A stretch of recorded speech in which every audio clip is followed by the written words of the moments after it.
Within this study, dialectical behavioral therapy, which consists of accepting your thoughts and feelings, mostly.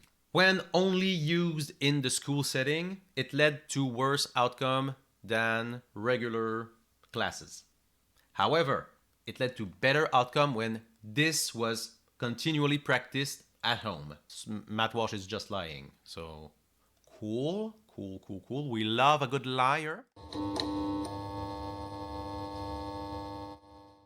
So today I've been meaning to talk about mental illness a bit more, and who better to talk about mental illness than Matt Walsh, the master of gender studies himself. Not really. And within this video, he's going to explain to us why talking about mental illness and people being informed about mental illness is bad, actually. And he's not 100% completely wrong. He is mostly wrong. The headline is, "This is not the way to help depressed teenagers." Faster. And it is an op-ed that it's worth reading the entire thing. Read a little bit of it. We're going to be taking a look at it too. Clinical psychologist and professor of psychology at the University of Southern California. Ever since the pandemic, when rates of teenage suicide, anxiety, and depression spiked, policymakers around the world have pushed to make mental health resources more broadly available to young people through programming in schools and on social media platforms. Yeah, so mental health services being available to everyone. Obviously, that's good, that's great. We want this, right? If we have more cases of mental illness, we want more people to be able to access services to help them with mental illness. Great. The strategy is well-intentioned. Traditional therapy can be expensive and time-consuming. Access can be limited by... So already we kind of have the problem. Not everyone can get access to mental health care. Well, that's obviously a problem. Contrast, large-scale light touch interventions, TikTok offerings from Harvard School of Public Health, grief coping workshops in junior high, aim to reach young people where they are and at relatively low cost. But there's now reason to think that this approach is risky. Recent studies have found that several of these programs not only failed to help young people, they also made their mental health problems worse. Understanding why these efforts backfired can shed light on how society can and can't help teenagers who are suffering from depression and anxiety. So the postulate here is when you inform people about mental illness, but you don't provide actual mental health care, you can get worse outcome. Let's keep that in mind. Consider a social-emotional skills training school program called Wise Teens. Led by clinical psychologists in training, it consists of 8 weekly hour-long classroom sessions in which students learn to manage their emotions with the help of tools and principles drawn from cognitive behavior therapy and Zen Buddhism. Mixed on Zen Buddhism, but it's preventative measures, right? Mental illness often exacerbate from anxiety. Like you can see that young teenagers who struggle with anorexia tend to be people who are very anxious. They have high level of anxiety. And so if the teenagers are better at dealing with their anxieties, you see less cases of anorexia. Last month, the journal Behavior Research and Therapy published a study of about 1,000 Australian teenagers who were observed from 2017 to 2018. One group participated in Wise Teens, another group participated in the standard health class curriculum. And just to summarize, it turns out that the students who were in this kind of therapeutic environment fared worse. And then there are other examples that they bring forth of students who are in these kind of therapeutic programs meant to help them cope with anxiety and depression, but it actually makes them worse. Maybe we take a look at these studies. So clearly, he's going to link said studies. Well, no, he's advertising for himself. So maybe I'll try to find a look at that one study. Actually, let's do it right away. Do we have a link? Okay, there it is. There it is. Investigating the efficacy of it is dialectical behavior therapy. Oh, to accept their thoughts, feelings, and behaviors. Oh, okay, yeah, that's mindfulness. All right, cool. The efficacy of DBT-based universal intervention in school Wise Teens relative control. The results were observed immediately following the delivery of Wise Teens relative control. We've got a pretty good sample size of about 1,000, so that's not bad. Greater home practice was linked to What do you mean greater home practice? Wait, okay. If it's the practice of dialectical behavior therapy, Matt Walsh is just lying. So cool. We love a good liar. Completed either an adapted 8-session DBT skills training or class as per usual. Is the class per usual something related to mental health or just going to classes, doing math? Because if they're doing mental health stuff and the mental health stuff is worse, the teenagers are better off than if they're doing the dialectical things. That doesn't mean that mental health intervention is bad. It means that some are better than others with these age groups. While home practice was modest on average, further experimental analysis and results revealed that greater home practice was... Okay, so he's lying. Great. Okay. So, if I'm understanding this correctly, and I am because I'm the smartest person in the world, within this study, dialectical behavioral therapy, which consists of accepting your thoughts and feelings, mostly, when only used in the school setting, it led to worse outcome than regular classes. However, it led to better outcome when this was continually practiced at home. Let's make sure that I'm getting this actually right. So it's effective in a clinical setting, but it might not be as effective in a school setting. Those receiving DBT relative to supportive individual in group psychotherapy were significantly less likely to engage in suicidal behavior and non-suicidal self-injury. So people who are distressed, it's effective. But a group state training component of DBT alone can be applied universally within schools. Okay, so that's what the study is about. Can it be done in school with the population at large? Subjectively, the people receiving the therapy reported feeling better. So we're getting mixed results, which is not surprising when we do different studies here. So taken together, it's a bit mixed, but it seems to be more positive than not. Unexpectedly, immediately post-intervention, YSIN participants reported significantly greater total difficulties, poor quality of energy, and increased emotional anxiety and emotional discrimination, and lower emotional awareness and quality of life relative to curriculum as per usual. Cool. Short term, the therapy had poor outcomes. Great. Yeah, both control groups are pretty much the same size, 600 and 560. Wait. Allocated. Wasn't this randomly assigned? Oh no. While originally planned as a randomized control trial, the study design was subsequently revised based on school feedback regarding feasibility of participants. Oh no. Oh, it wasn't randomized. Oh, they're not the same age. I mean, it's only a 1 year difference, but yeah, that'll make a difference. Yeah, that can absolutely affect the results of your study. Like, okay, if the people going into the the intervention group are year 8 would be 13, I think, and year 9 would be 14, I believe, or whatever the age is. Like you could have within either of these age groups characteristics that will affect the results. Like when puberty starts, when you get like significant change in your body, that will affect the results, right?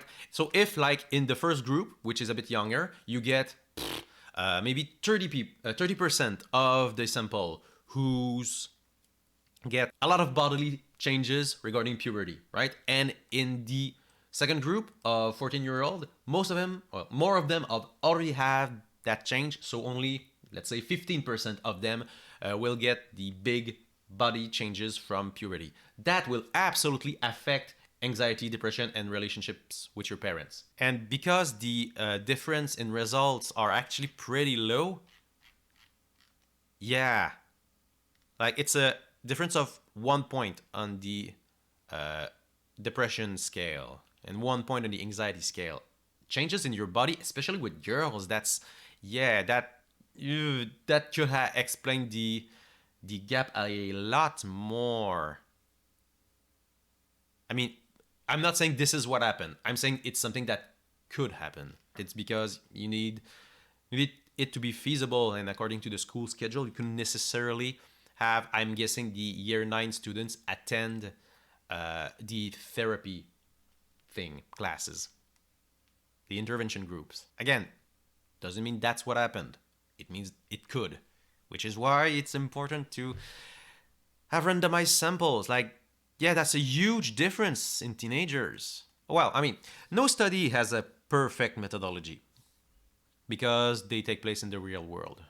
But that's a big one.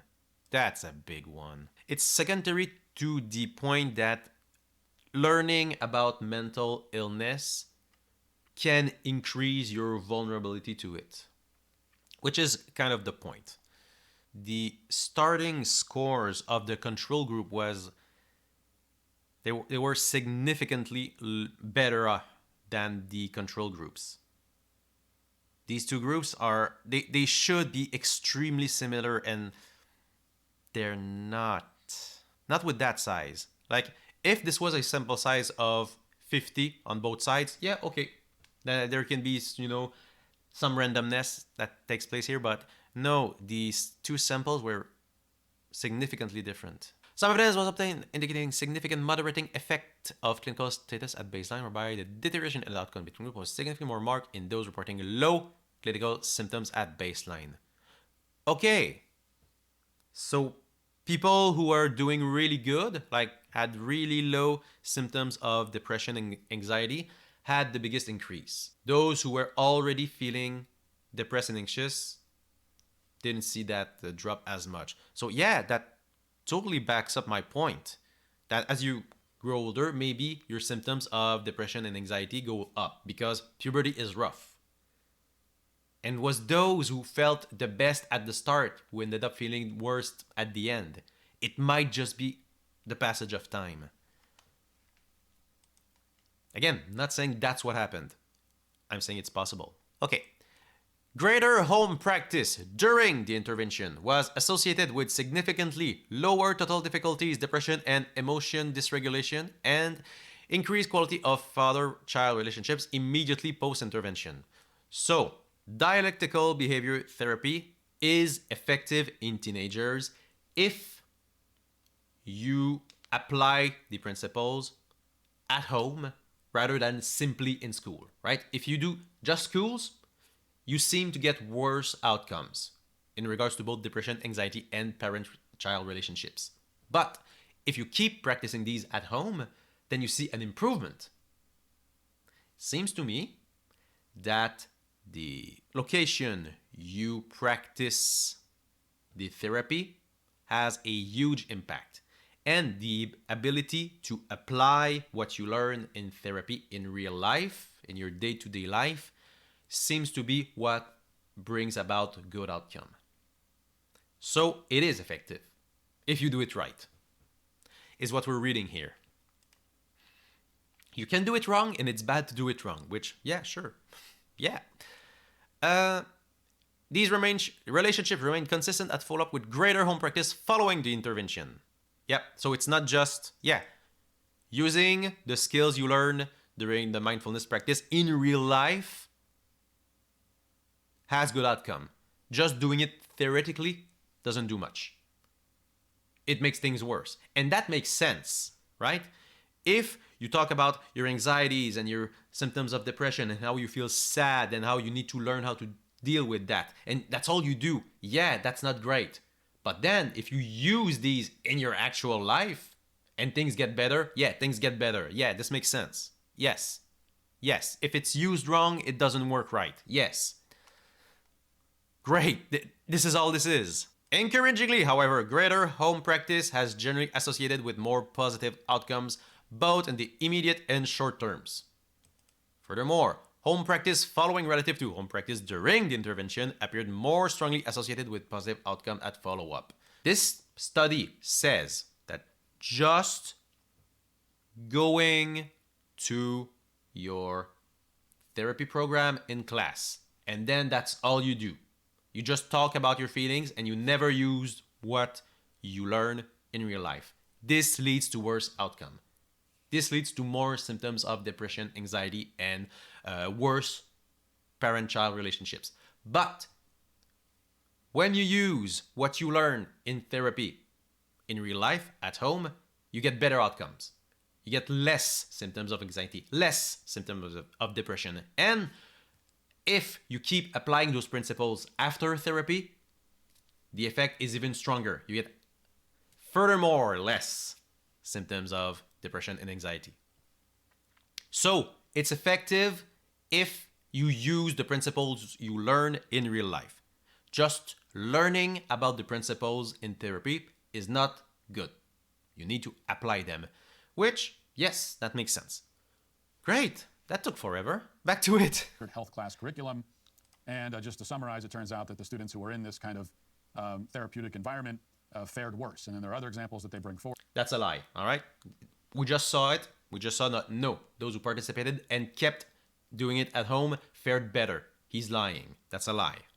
Cool. Not a surprise, but cool. Worth of students who are in these kind of therapeutic programs meant to help them cope with anxiety and depression, but it actually makes them worse. It made them better. It made them better. If they applied what they learned, it made them better. There was a lower level of engagement. And those who were more engaged with it, they fared better. Why is that happening? There's a few theories that I put forward. It says, first, by focusing teenagers' attention on mental health issues, these interventions may have unwittingly exacerbated their problems. Lucy Folks, an Oxford psychologist, calls this phenomenon prevalence inflation. When greater awareness of mental illness leads people to talk of normal life struggles in terms of symptoms and diagnoses, these sorts of labels begin to dictate how people view themselves in ways that can become self-fulfillment. So this is where Matt may have a point. If you just learn about mental illness and you don't act on it, you don't try to improve yourself, you don't try to use what you learn to make your situation better, this may lead to worse outcomes. So, my question here, okay, so what does it mean? Does it mean we don't talk about mental illness anymore? Do we just shut up and pretend it's not real? Well, no. Obviously, the answer is when people learn about mental illness, they should get access to the mental health care that they need. It's pretty simple. But this is something Matt Walsh opposes. Matt Walsh does not want you or me to have access to healthcare for free. Because, well, he's on the whole free market, libertarian, conservative point of view. And he wants you to suffer. He wants mental health to be something we never talk about. Because if we talk about it, we'll need to get better at it. And we know extremely well that pretending that there's no mental health issues, there's no problems, that leads to way, way worse outcomes down the line. It's like ignoring a wound. It'll fester, it'll rot, and soon enough, you'll need to cut your arm off. It's not as graphic with mental health, but the principles are the same. Like, this is how you get people completely isolating themselves, going through psychosis, having suicidal ideations. It's when you allow mental health problem to fester. And in order to solve that, you need to talk about it, do some sensibilization, and you need to provide the appropriate level of healthcare. And he doesn't want that. So shut up about healthcare.